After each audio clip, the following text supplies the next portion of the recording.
Reyes de España.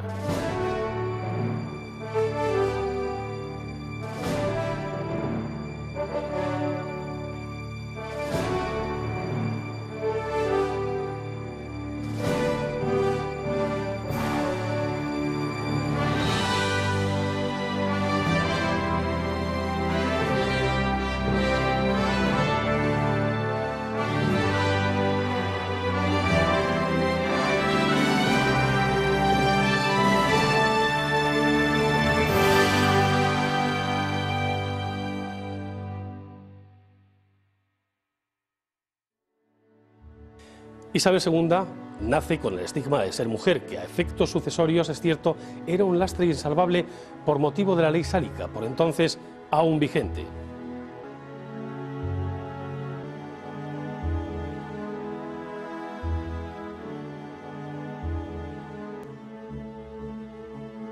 Pero Fernando VII, utilizando las prerrogativas que emanaban de su carácter autoritario y del absolutismo como forma de gobierno, derogó esa ley, allanando así el camino de su hija al trono.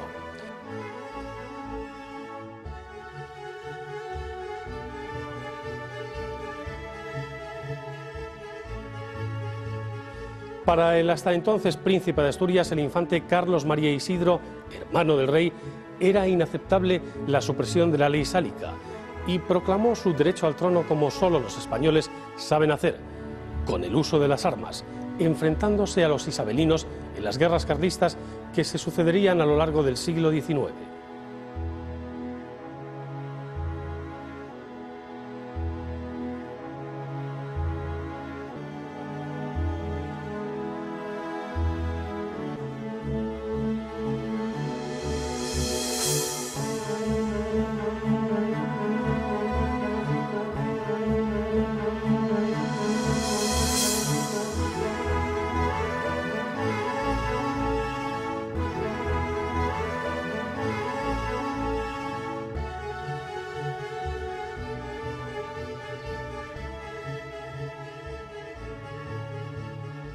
El reinado de Isabel II transcurría entonces por uno de los periodos más complejos y convulsos del siglo XIX, caracterizado por profundos procesos de cambio político.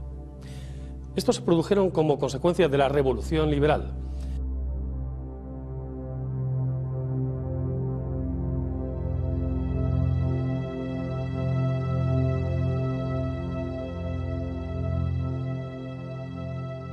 Las doctrinas liberales y la consolidación del nuevo Estado de raíz parlamentaria, junto a las transformaciones también socioeconómicas, sentaron las bases para configurar en España una economía de aquel tiempo.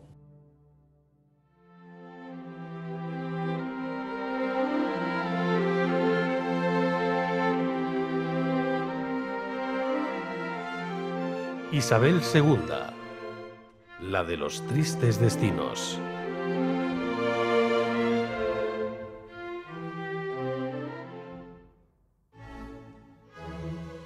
Primogénita de Fernando VII, Isabel nace el 10 de octubre de 1830 en Madrid. Asume el trono a la muerte de su padre en 1833, cuando cuenta con tan solo 3 años de edad.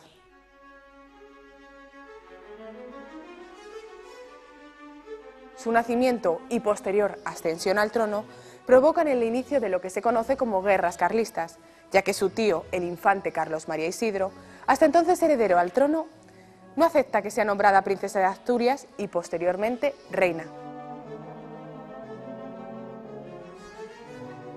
Gracias a la pragmática sanción promulgada por su padre Fernando VII.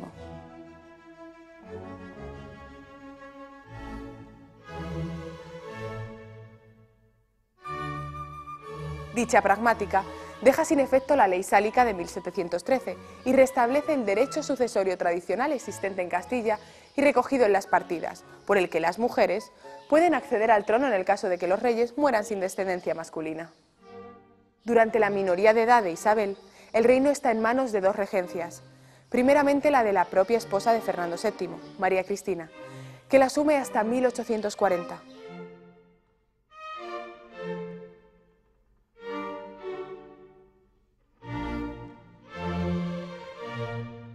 Y posteriormente la del general Espartero hasta 1843.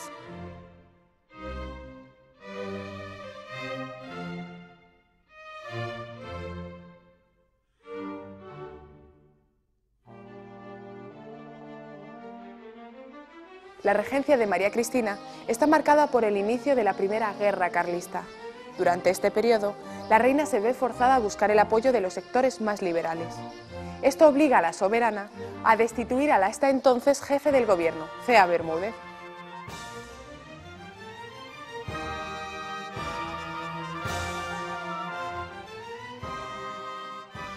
Que es sustituido por el liberal Martínez de la Rosa. Como presidente del Consejo de Ministros, Martínez de la Rosa desea mantener las antiguas instituciones, con una aparente modernidad e intentando llevar a cabo una política moderada.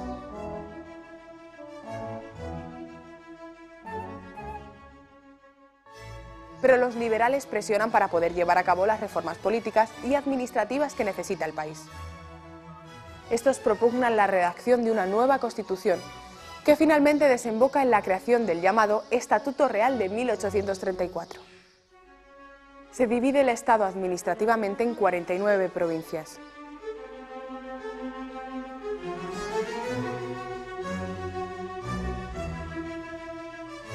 Se recortan sensiblemente la libertad de prensa y la libertad de asociación. Además, se establece que los sufragios solo podrán votar aquellos cuyas rentas provengan de propiedades, lo que limita el voto real, tan solo el 0,15% de la población.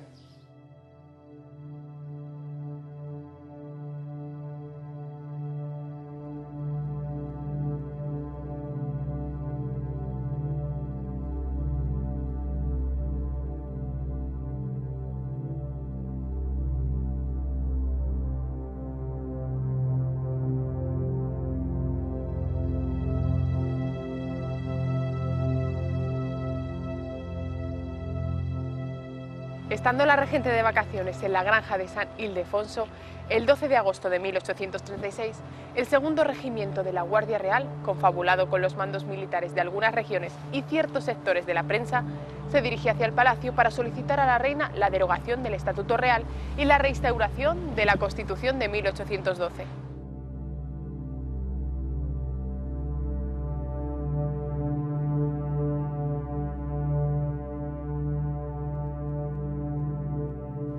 Al día siguiente, el presidente del Consejo de Ministros, Francisco Javier de Istúriz, dimite.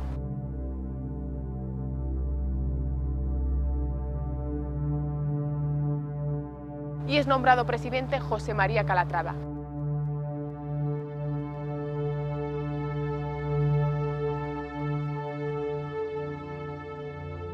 Que restituye a Mendizábal como ministro de Hacienda.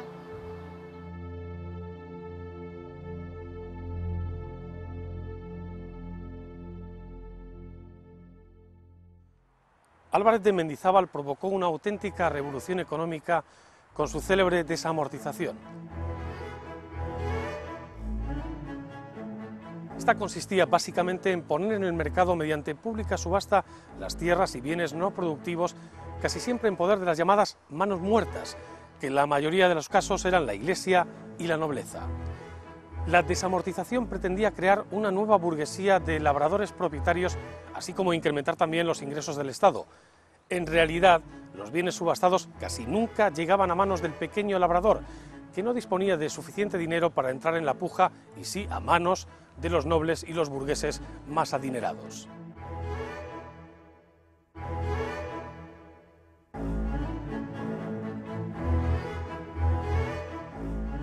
La Iglesia no recibió contraprestación económica alguna a esta incautación de sus bienes, por lo que contraatacó excomulgando tanto a los expropiadores como a los compradores.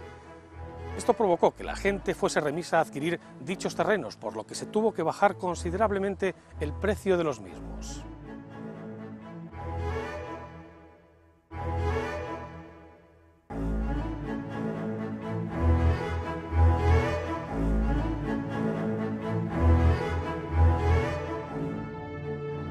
Con el fin de la Primera Guerra Carlista, mediante el Acuerdo de Vergara, la regente se ve forzada a renunciar al trono y marcha exiliada a París, dejando la tutela de sus hijas a Agustina Argüelles y a la condesa de Espozimina. Asume entonces la regencia el general Espartero.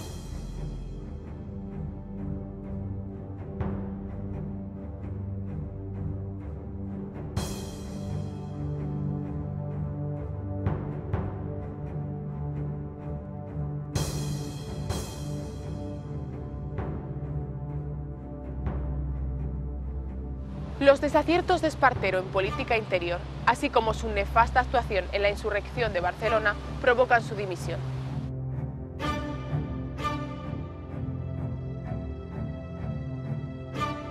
El gobierno provisional convoca a las Cortes que el 8 de noviembre de 1843 proclaman la mayoría de edad para gobernar de la reina.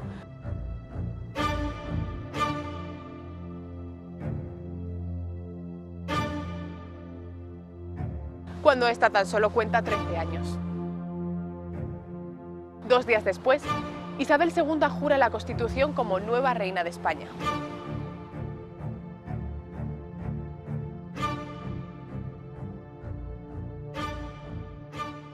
Realmente en España, se puede decir que hasta Alfonso XII, ningún rey, o incluso ningún político, podemos decir, fue consciente de la necesidad de formar a los reyes en su nuevo papel político que implicaba el sistema liberal, ¿no?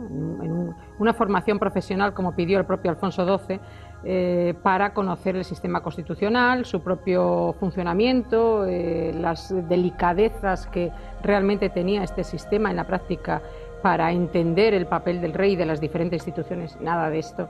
Hasta Alfonso XII ni siquiera fueron conscientes de ello. Así que Isabel II realmente pues no estuvo formada para ser reina constitucional, pero es que ni siquiera estuvo formada casi como persona o como mujer, ¿no? Reconocidas las deficiencias extraordinarias en su formación, incluso para leer o sobre todo no para leer, pero sí para escribir correctamente. Se sabe que escribía con muchísimas faltas de ortografía, así que ni siquiera en los ámbitos más elementales tuvo una formación adecuada. En el campo político de su papel, pues por supuesto no tuvo una formación adecuada por parte de algunos que realmente no querían que fuera una reina constitucional, por parte de otros porque realmente no consideraban que llegara a ser una reina constitucional y por lo tanto absolutamente carente en ese sentido. Pero tampoco llegó a los libros que estudiaba Isabel II sobre la historia de España, pues la Revolución Liberal. Es decir, no hubo una reescritura de la historia, no existió lo que hoy llamamos historia del tiempo presente, en el que habría estado incluido pues todo el nuevo régimen, lo que significaba las revoluciones liberales, lo que significaba una monarquía constitucional, lo que significaba el nuevo papel de los monarcas liberales. Todo eso pues efectivamente ni se lo enseñaron personalmente, ni lo pudo leer ni lo pudo estudiar en los libros de historia. Eso afectó decididamente a su visión de la monarquía y de su propio papel, que es una visión perfectamente tradicional, de una monarquía tradicional y un papel tradicional del rey, que afectó a todos los campos, pero también desde luego destacaremos algún campo más delicado, como es el campo religioso. Esto le llevó a no aceptar nunca la tolerancia religiosa, que era propia de los sistemas liberales, del nuevo régimen. Esto Isabel II nunca lo aceptó y sabemos que fue un grave problema con las relaciones incluso de España a Italia, en el momento de la unificación italiana, las relaciones con el papado. Sabemos que España bajo Isabel II pues se enfrentó incluso al Reino de Italia porque redujo al Papa a sus territorios actuales de lo que es el Vaticano y desde luego tuvo consecuencias mucho más graves en cuanto a la política interna, al anticlericalismo que luego se va a desarrollar a finales de siglo y en fin, a un constante enfrentamiento entre la Iglesia y el Estado.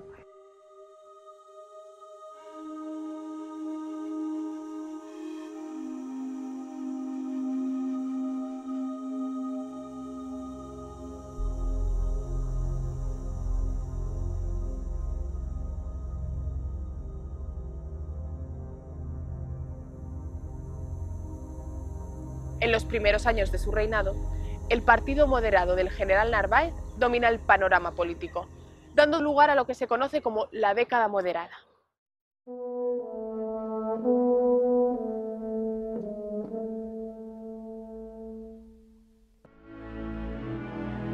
En este periodo se elabora la Constitución de 1845, que proclama la soberanía compartida. Se lleva a cabo la reforma de la hacienda pública y se firma el concordato con la Iglesia, en la que ésta reconoce a Isabel II como reina y acepta el proceso de desamortización, exigiendo a cambio, además de dinero, que se paralizasen las subastas aún no consumadas de bienes.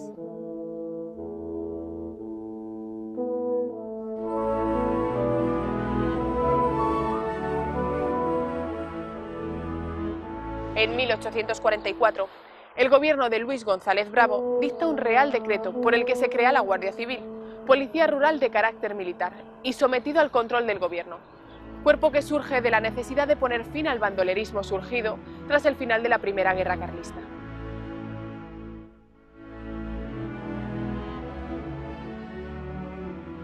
Su creación y organización es encargada al mariscal de campo Francisco Javier Girón y Ezpeleta, segundo duque de Ahumada.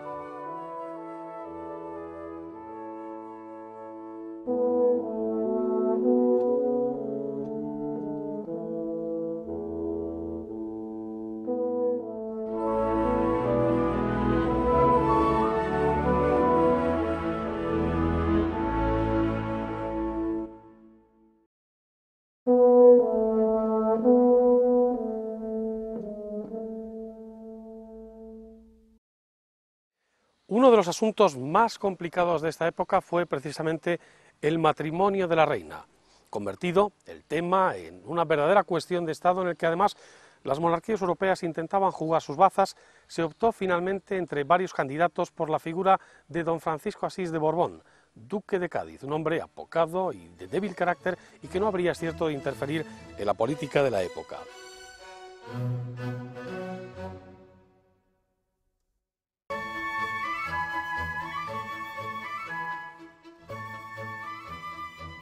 El 10 de octubre de 1846, fecha del 16º cumpleaños de la reina, se celebró el enlace que con el devenir del tiempo y de los acontecimientos se vería del todo desacertado.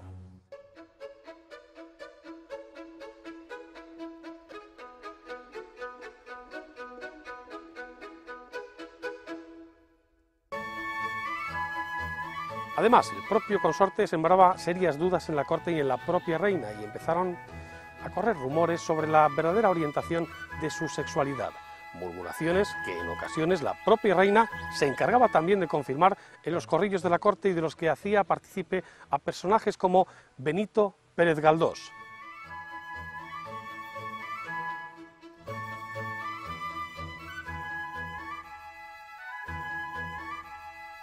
¿Qué pensaríais de un hombre que la noche de bodas tenía sobre su cuerpo más puntillas que yo? Le llegaría supuestamente a confesar al escritor. Isabel intentó paliar la infelicidad de su matrimonio con una intensa y criticada vida amorosa, frecuentando la compañía de varios amantes y favoritos, entre los que se encontraban, por ejemplo, personajes como el ingeniero Enrique Puig-Moltó, el político y escritor Miguel Tenorio de Castilla e incluso el propio general Serrano.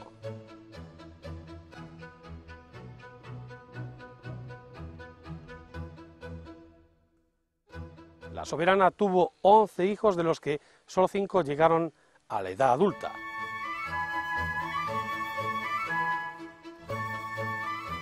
Isabel, Alfonso,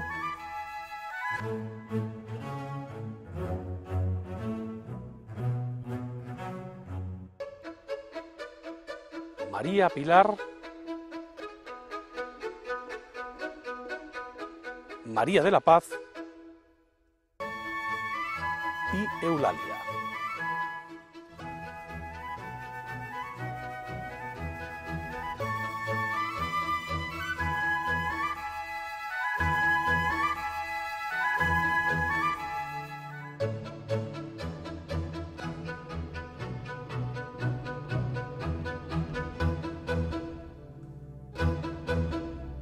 Propiciada por el consorte, en el ambiente de palacio se empieza a notar la influencia de los sectores más conservadores y clericales, formándose una camarilla de asesores. Entre ellos se encuentran personajes peculiares como Sor Patrocinio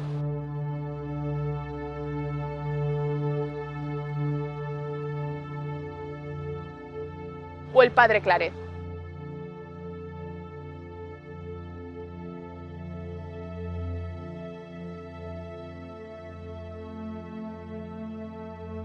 Que influyen de manera decisiva en las decisiones reales.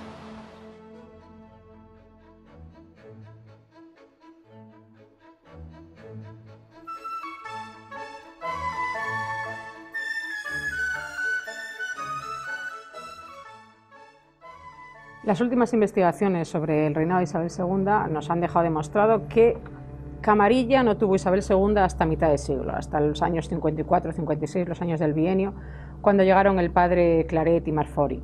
Hasta entonces lo que predominó fue la camarilla de María Cristina, de la ex regente, la madre de Isabel II, y sobre todo de su marido, de Fernando Muñoz. Era una camarilla fundamentalmente de amigos económicos, por decirlo así, en contraste con ese término de amigos políticos que utilizamos para la restauración. En este caso serían amigos económicos, pero fundamentalmente moderados. Todos los amigos de María Cristina, los amigos entre comillas de esta camarilla de María Cristina, eran del partido moderado, y en concreto, y más concretamente de este grupo que digo de Donoso Cortés, que lidera en la corte Fernando Muñoz, el marido de María Cristina, y que realmente pusieron la economía o los intereses económicos particulares por encima o por encima de cualquier otro interés político. Es decir, pusieron la presión política para favorecer los intereses económicos de este grupo o camarilla que dominaba el palacio. Y es que Fernando Muñoz y María Cristina y Fernando Muñoz sí que vivieron una vida mucho más burguesa, mucho más adecuada a los tiempos del liberalismo y el capitalismo, que era lo que se estaba produciendo en esa época, y tuvieron una vida económica muy activa.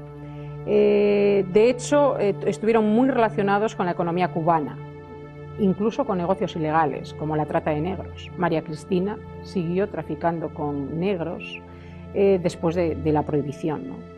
No hay ninguna prueba de que la reina Isabel estuviera metida en estas cuestiones, pero sí la camarilla de María Cristina y Fernando Muñoz.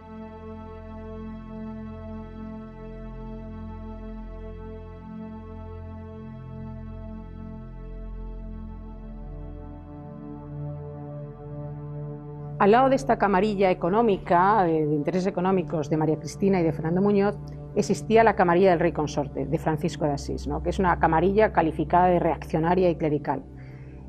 Estas dos camarillas pues entraban en competencia para presionar a la reina niña todavía en sus decisiones políticas.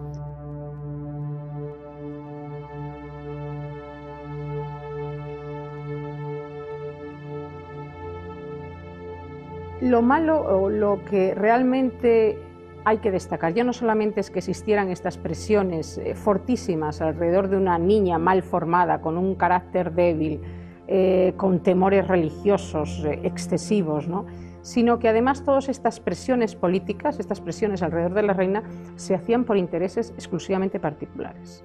No existe nada parecido a lo que existió luego durante la Restauración con Cánovas y Sagasta, de que efectivamente se controló el poder del rey, pero se controló para crear un sistema político que funcionara, un bipartidismo, en fin, en apoyo mejor o peor llevado, con mejor o peor consecuencias, pero con un interés político general. En el caso de Isabel II, los intereses tanto del rey, de la camarilla del rey consorte, como de la camarilla de la ex regente, la madre de Isabel II, eran realmente intereses exclusivamente particulares.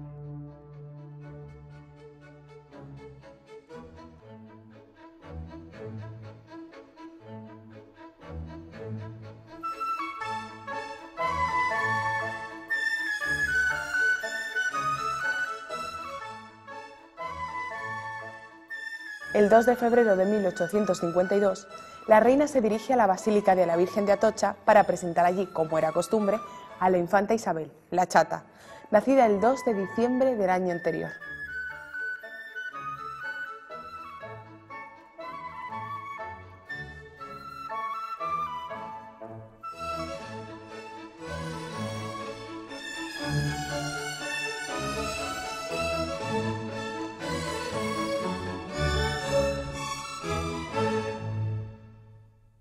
Cuando la comitiva abandona la capilla real de palacio, un clérigo se destaca entre la multitud pidiendo poder entregar a la reina un memorial.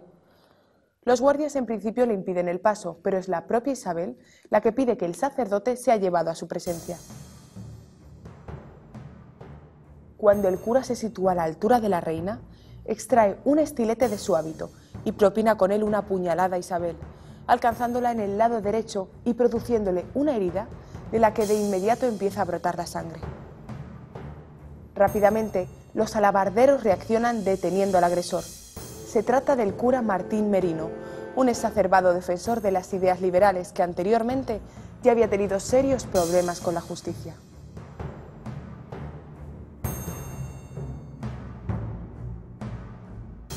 Había combatido a las tropas invasoras de Napoleón, fue un exiliado en Francia y a su vuelta es detenido acusado de ser el autor de un intento de atentado contra Fernando VII. Y todo bajo su condición eclesiástica. Las heridas de la reina, afortunadamente, no revisten gravedad y se recupera prontamente, llegando incluso a pedir a Bravo Murillo, presidente del gobierno, que no se castigase con la muerte al regicida.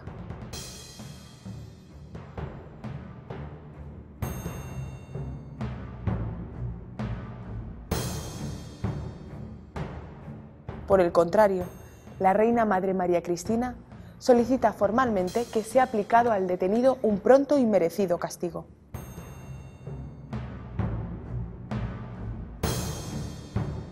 Finalmente, así se produce, y después de un rápido juicio, Martín Merino es ajusticiado en el garrote el día 7 de febrero, tras haberle despojado de su condición eclesiástica.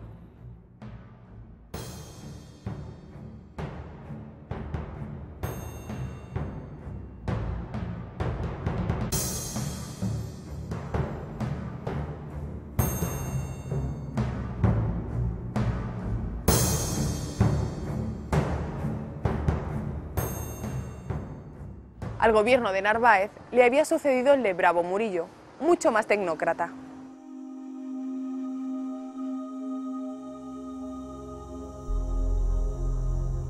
La labor del nuevo ejecutivo es particularmente fecunda en el campo administrativo. Soluciona el problema de la deuda pública, nivela los presupuestos e inicia numerosas obras públicas. Pero el descontento de los progresistas apartados del poder y la corrupción, que es generalizada, favorecen la aparición de las conspiraciones revolucionarias. Fruto de ellas, se produce en el mes de junio de 1854 la llamada Vicalvarada, pronunciamiento militar de los generales O'Donnell, Dulce, Ros de Olano y Mesina.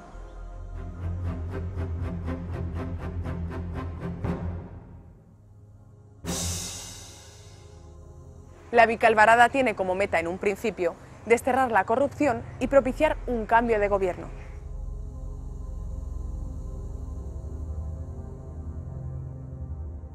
Pero la intervención en la misma de los progresistas abre nuevos horizontes, convirtiéndola en un auténtico levantamiento popular.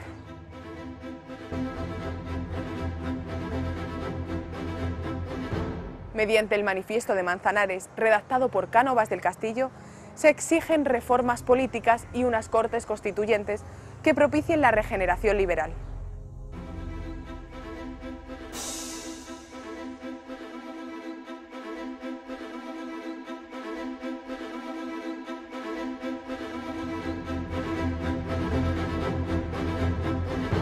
La reina entrega el poder a los generales O'Donnell y Espartero, como representantes de la coalición que alentó el levantamiento.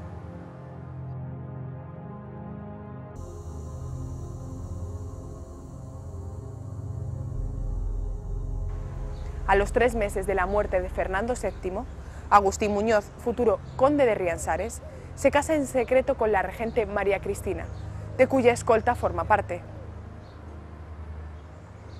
Toda su vida está ligada a la de María Cristina. Junto a su esposa participa en algunos asuntos no demasiado legales. De hecho, se les llega a acusar de sustituir vajillas de plata por duplicados de estaño o de vender cuadros del Escorial. Actúan además como empresarios privados en empresas tan dispares como el tráfico de esclavos con Cuba o la inversión en ferrocarriles.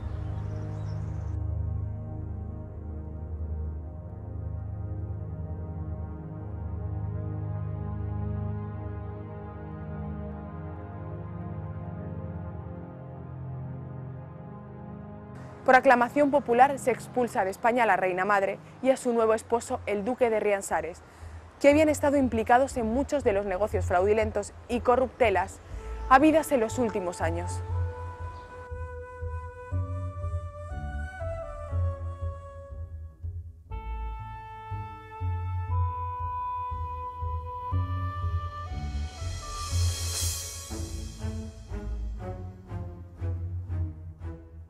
El gobierno de O'Donnell elabora una nueva constitución, mucho más progresista.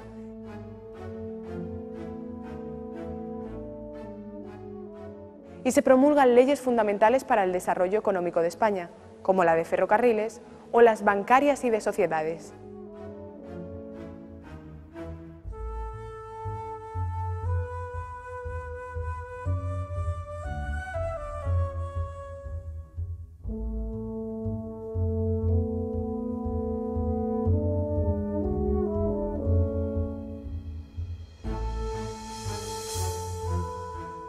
Vuelve a retomarse el asunto de la desamortización mediante la aprobación de la Ley Madoz, que afecta a los bienes de la nobleza y la Iglesia. Esto provoca una ruptura de relaciones con el Vaticano.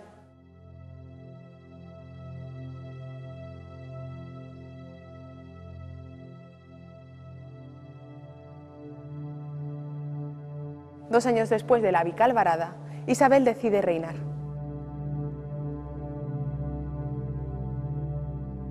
En primer lugar, recurre a O'Donnell para desplazar a los progresistas del poder y restablecer la Constitución de 1845.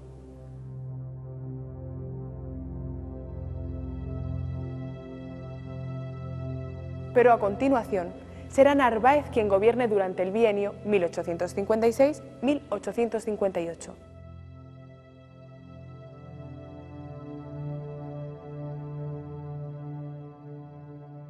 Se abre entonces un periodo de alternancia entre los moderados de Narváez y un nuevo partido político fundado por O'Donnell, la Unión Liberal, de marcado corte centrista.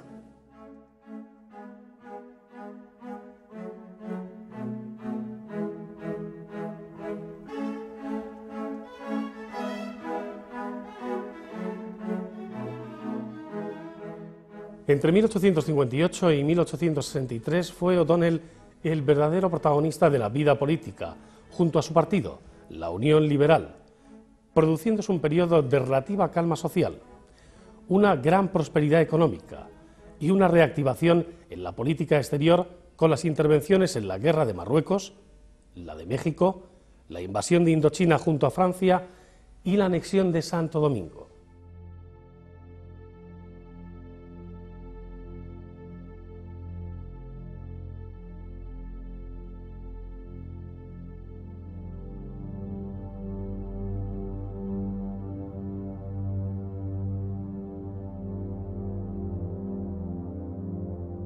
Pero en 1863 cayó O'Donnell y el sentimiento de colapso del sistema político y de deslegitimación de la corona es entonces generalizado.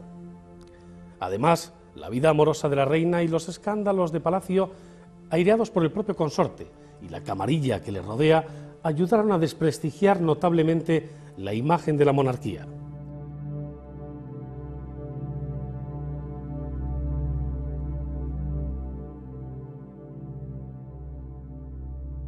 El modelo de sistema moderado se hundía y arrastraba con él a la monarquía. El retorno de Narváez al gobierno aceleró los preparativos de la conspiración que se llevaría a cabo con la firma del Pacto de Ostende en agosto de 1866, que agrupó a los moderados de la Unión Liberal y a los demócratas. Entre los firmantes de dicho pacto estaban políticos como Sagasta, Pi Margall,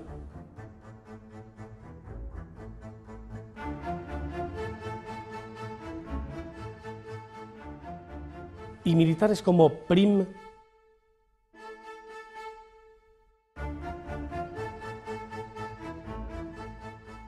o Serrano.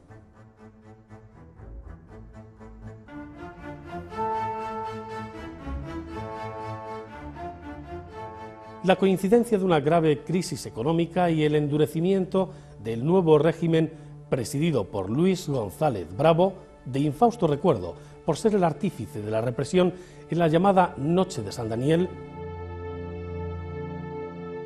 ayudaron a crear el clima perfecto para que la revolución por fin estallase.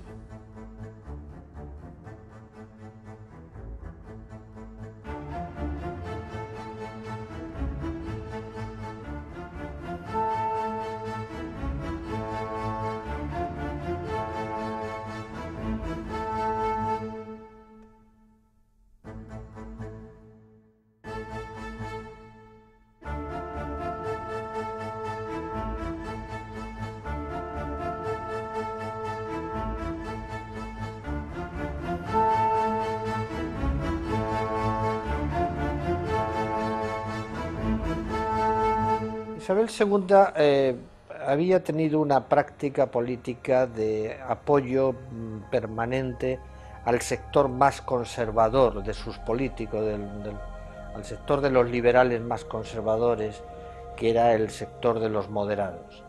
En los momentos finales del reinado, después del bienio progresista de 1854-1856, realmente resultaba inaceptable cada vez más esa actitud de la reina de confiar solo en los moderados, en los sectores más conservadores, sobre todo la idea del exclusivismo, de que era imposible establecer en España una alternancia política, que hubiera un paso normal de un partido a otro, de un partido liberal de un partido conservador, de un partido moderado a un partido progresista. Bueno, esa situación es una situación que se va enquistando en los años finales, y el pacto de Ostende es simplemente la manifestación del enfrentamiento de esos sectores en los cuales se incluye pues la Unión Liberal de O'Donnell, los antiguos progresistas, todas esas personas que en la práctica han sido excluidas del sistema político en el reinado de Isabel II. Y el pacto de Ostende es una alianza de carácter revolucionario que lo que busca es sencillamente quitar a la pieza clave del sistema, porque la pieza clave del sistema es la reina, y la reina se ha demostrado que con ella es imposible que haya una cierta normalidad política, una cierta alternancia política, y el pacto de Ostende es el pacto revolucionario, el acuerdo de personas, de progresistas, de miembros de la Unión Liberal, incluso con algunos sectores del moderantismo, de lo que se habían llamado antiguamente los puritanos, aquellas personas que habían sido más conciliadoras, que habían participado de la idea de que debería haber una alternancia política, o como se dirá más adelante, una aceptación del adversario en la vida política. Y por lo tanto, la fórmula del pacto de Ostende es la fórmula revolucionaria que se llevó a la práctica de la manera que era tradicional en España, que la manera tradicional era un pronunciamiento militar, o sea, un acto por parte de un militar en el que mostraba su disconformidad con la situación política, encaminado a buscar la transformación del poder, a la modificación de la situación política. Un pronunciamiento militar no tenía por qué ser necesariamente una rebelión, ni tenía por qué ser una rebelión violenta, ni tenía por qué entrañar una guerra, ni siquiera una lucha. A veces bastaba el pronunciamiento para que la situación política cambiara.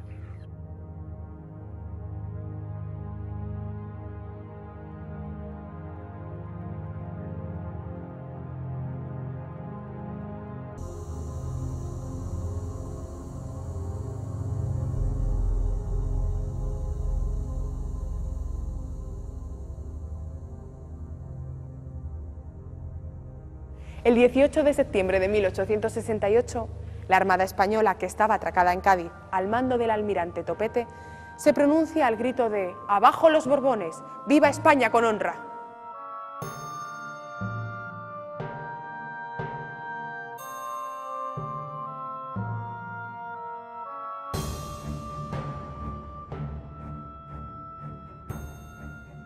El movimiento iniciado en Andalucía pronto se extiende a otros lugares del país sin que las tropas del gobierno hagan frente a los sublevados. El apoyo de Barcelona y de toda la zona mediterránea es decisivo para el triunfo del levantamiento. La revolución conocida como La Gloriosa triunfa definitivamente en la batalla de Alcolea.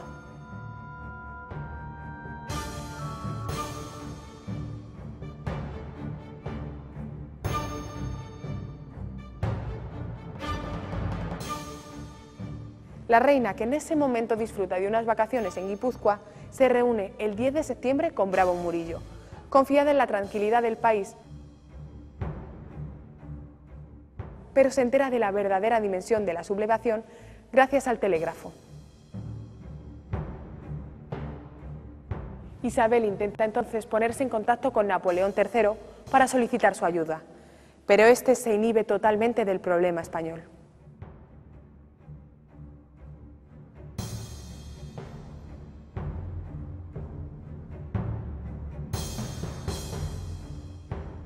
El día 30 de septiembre de ese mismo año, la reina es obligada a marchar al exilio en Francia junto a su esposo e hijos.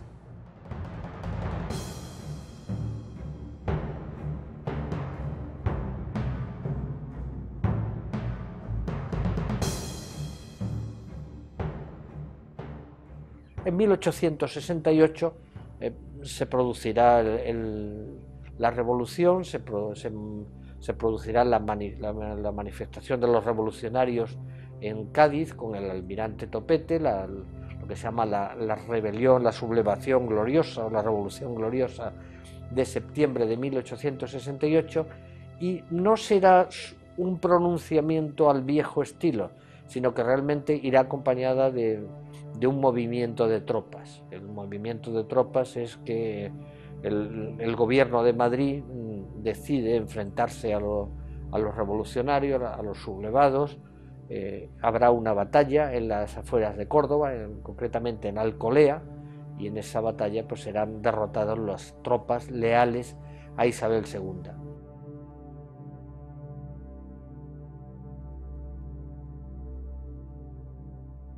Con el resultado de la batalla quedaba claro que la revolución había triunfado y que Isabel II tenía que abandonar España, cosa que hizo en los últimos días de septiembre de 1868.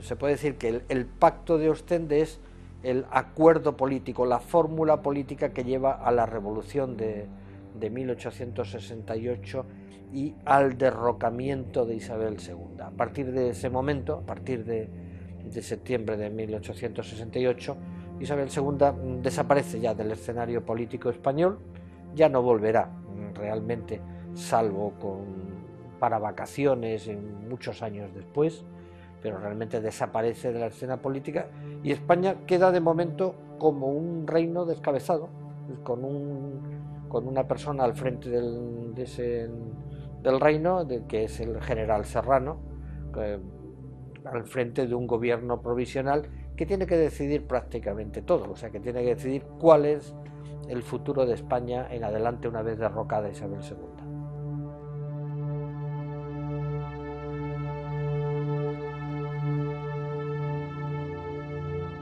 Se inicia de ese modo en España un periodo conocido como el Sexenio Democrático, en el que se ensayan diversas variantes políticas como una nueva monarquía con Amadeo de Saboya y la República.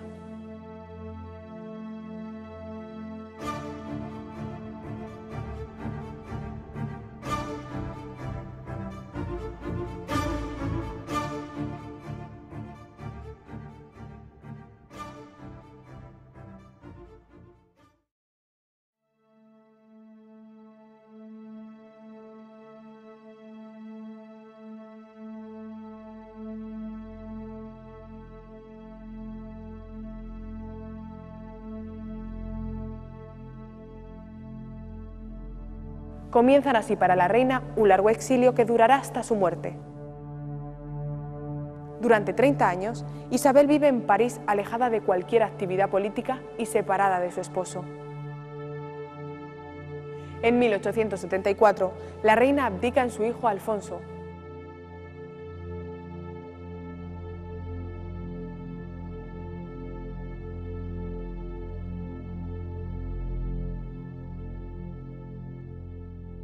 Y no volverá a pisar suelo español hasta la restauración monárquica promovida por Cánovas del Castillo.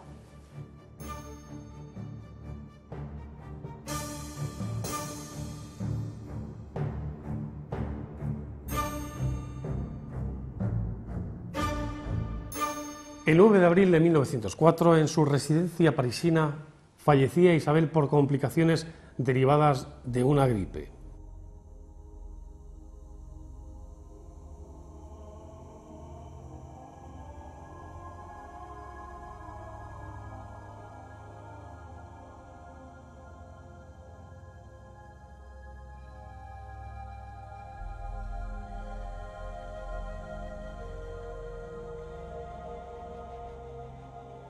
Sus restos fueron trasladados al monasterio del Escorial y enterrados en el Panteón de los Reyes frente a los de su marido, que había fallecido 2 años antes.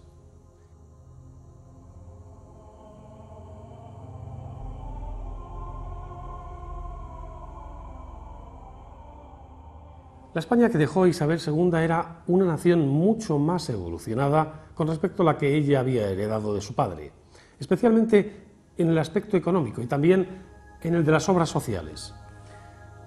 Pero este cambio, que en Europa, es verdad, se había desarrollado de una forma vertiginosa, aquí en España se había producido de una manera mucho más lenta e inconstante y no afectaba por igual a todas las regiones.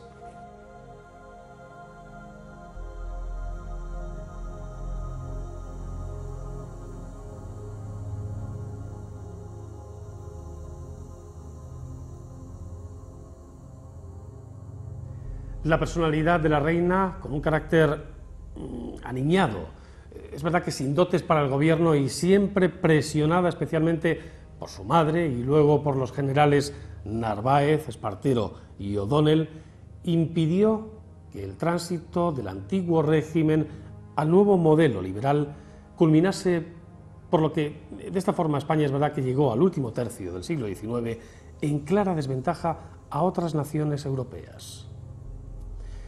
Este retraso España lo sufriría en grado mayor en las postrimerías del siglo, cuando de manera definitiva perdió las últimas posesiones coloniales. Aquellas que le quedaban, la verdad es que eran muy pocas, eran disputadas ya por las nuevas potencias emergentes como Estados Unidos, Rusia e Inglaterra.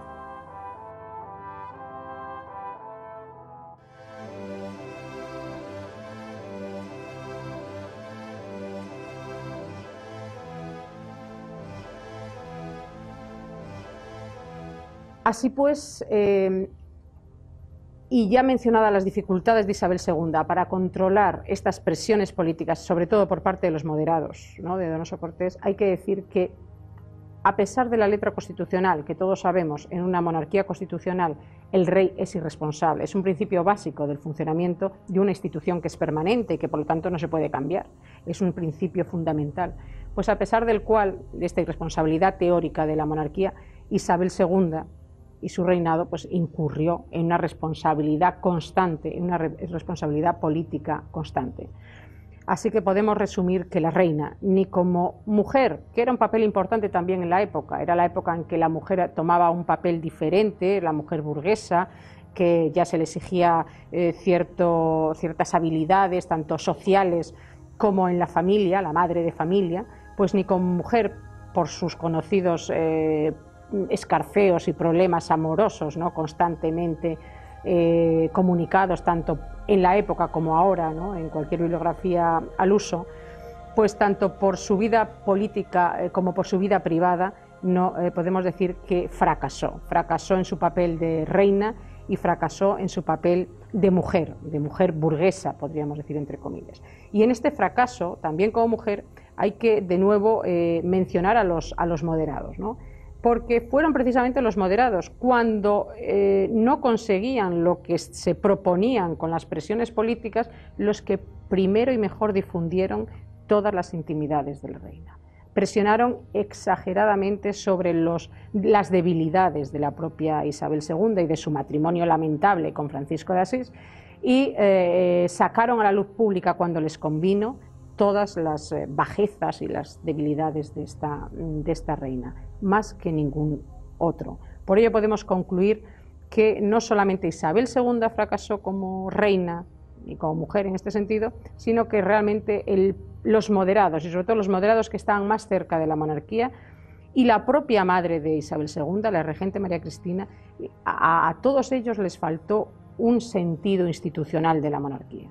Les faltó un sentido institucional, a unos para ejercer el papel y a otros para dirigir a la propia reina en el camino que le correspondía.